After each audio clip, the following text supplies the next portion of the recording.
I'm still here. For now. It's been 2 hours since I recorded all of that. My handler isn't answering calls. That's a bad sign. They have a protocol. They always answer within 15 minutes. Always. It's been 123 minutes now. I'm looking out the window through a crack in the curtains. The parking lot is empty. The motel sign is flickering. The M is out so it just says, hotel. 2 cars. An old Ford and a Honda with a busted taillight. Neither of them were here when I checked in. There are things I didn't tell you. Not because I forgot, but because some memories are too heavy even now. But if this is the end, if they're really coming for me, then everything needs to be said. There was a girl. Her name was Lisa. She was 19. Tommy the Kane's daughter. Beautiful, young, stupid in the way 19-year-old girls are stupid when they think they're invincible. She was seeing a guy from another family. The Lucchese family. It was forbidden, not officially, but everyone knew the rules. You don't mix families. You don't create connections that can become weaknesses. Tommy found out about it in May. I was there, at Uncle Sal's house, when he came in red-faced with rage and humiliation. My daughter, he said. My daughter is whoring around with that Lucchese piece of shit from Queens. Sal listened calmly, drank his espresso, then he said, so handle it. I thought he meant talk to her. Ground her. Anything except what happened. They killed the boy. His name was Jason, 22 years old, worked at his father's auto shop. They found him in the trunk of a car near Newark Airport with 3 bullets in his head. The message was clear. Lisa got the message. She came to the funeral. I saw her there in a black dress with empty eyes. She didn't cry. She didn't feel anything at all. Like something inside her had broken and couldn't be fixed anymore. A week later she swallowed a whole bottle of her mother's pills. They found her too late. At her funeral Tommy cried. Loud, performative crying like his grief was sacred. Like he wasn't the one who killed her just as surely as if he'd given her those pills himself. Uncle Sal put a hand on his shoulder and said, she was a good girl. Such a tragedy, like it was fate and not choice. I stood there holding Marco's hand and I felt sick. But I didn't say anything. I never said anything. That was part of the problem. I'd been silent for so long that my voice had become foreign even to myself. Marco knew what I was thinking. That night, lying in bed, he said, don't look at me like that. She made a choice. He made a choice. What were we supposed to do? Not kill him, I said. It was the first time I'd said something like that out loud. He turned to me and in the dark I couldn't see his face but I could hear the cold in his voice. Sophia, he said, you don't understand how this world works. Respect is everything. If we let someone disrespect us, we lose power. And without power we're dead. Everything we do to survive. But she was 19, I said. And he was 22. He answered, old enough to know better. That's when I knew, really knew, that for him there was no line. No moment where he would say enough or too far. There was only the logic of power and the logic of survival and everything else was weakness. Since that phone call last night I've been remembering everything. Every detail, every face. Like my brain knows time is running out and it's trying to catalog everything before the end. I remember Nicky Shoes teaching me how to make his special pasta sauce. How he said the secret was adding a little sugar to cut the acid from the tomatoes. He was kind to me. Always asked how I was feeling, if I needed anything. He was also the man who personally strangled an informant in 2016. I know because I heard him tell the story to Frankie, laughing as he described how long it took. I remember Marco's mother Angela teaching me how to fold napkins for Sunday dinner. Who hugged me and called me her girl and said I was too skinny, I needed to eat more. She was also the woman who told me once, very quietly, while we were cooking, Sophia, if you ever betray this family, I will kill you myself. She was smiling when she said it, but I knew she wasn't joking. That's what people don't understand about organized crime. It's not just business, it's family, real family with love and loyalty and traditions. And that's exactly why betrayal is so unforgivable to them. I didn't just testify against criminals. I testified against people who loved me, who fed me, who trusted me, And it doesn't matter that they were monsters. They were my family. Sometimes I think about the parallel life. The version of me who said no to Agent Marks. Who married Marco in October. Who had his children and learned not to see, not to hear, not to speak. Would I have been happy? Probably not. But would I have been alive 20 years from now? Maybe. If I was careful. If I never made a mistake. I just checked my phone again. Still nothing. I'm thinking about leaving right now. Taking the keys, going out the back door, driving anywhere. But that's what they expect. If they're out there, they're waiting for me to panic. There's a gun on the nightstand. 9mm. I learned to shoot in my first year in witness protection. The instructor said I had a good eye. Steady hands. I've practiced every month for 3 years. Never thought I'd actually use it. I wonder who they sent. I hope it's not Marco. He's still in prison, but he has connections outside. He has people who would do anything for him. The worst thing would be if he sent someone I know. Someone who will look me in the eyes while they do it. Or maybe that's better. Better to see a familiar face at the end than a stranger. A car just pulled into the parking lot. Black sedan, tinted windows, engine running, nobody's getting out. My heart is pounding so hard I can hear it. This might be it. I'm picking up the gun. Safety off, hands surprisingly steady, all that training paying off. The car door is opening. I can't see who it is. Too dark, just a silhouette. They're walking toward the building. Not rushing, casual, like they have all the time in the world. I should call 911. But what would I say? There's a car outside and I'm afraid? They'd think I'm paranoid, and by the time they got here it would be over anyway. Footsteps in the hallway now. Coming closer. I'm standing by the door.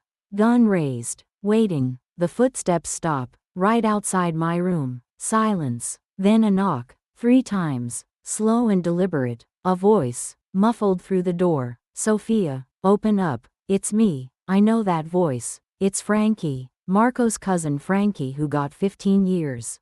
Who should be in prison right now. Who once told me I was like a sister to him. Who taught me how to play poker. Who I watched break a man's fingers with a hammer for being late on a payment. Sophia, he says again. I know you're in there. I just want to talk. My finger is on the trigger. I could shoot through the door. I should shoot through the door. But I don't, because part of me, some stupid broken part of me, still wants to believe that talk means talk. That maybe this is something else. That maybe I'm wrong. Frankie, I say, you shouldn't be here. He laughs. Soft, almost sad. No, he says, I shouldn't, but here I am. What do you want? Just to talk. 5 minutes. Then I'm gone. I swear on my mother. An oath on his mother. In their world that means something. Or it used to. I don't know what it means anymore. How did you find me? Does it matter? He's right. It doesn't. I'm counting to 3, he says. Then I'm leaving, and you'll never know what I came to say. 1. I'm staring at the door. Gun still raised. 2. Agent Marks told me once that the moment you hesitate is the moment you die. 3. I hear him sigh, then footsteps, walking away, and I do the stupidest thing I've ever done. I open the door. He's 10 feet down the hallway. Stops, turns around. He looks older, thinner. Prison does that. He's wearing jeans and a dark jacket, and his hands are in his pockets where I can see them. 5 minutes, I say. Gun still pointed at him.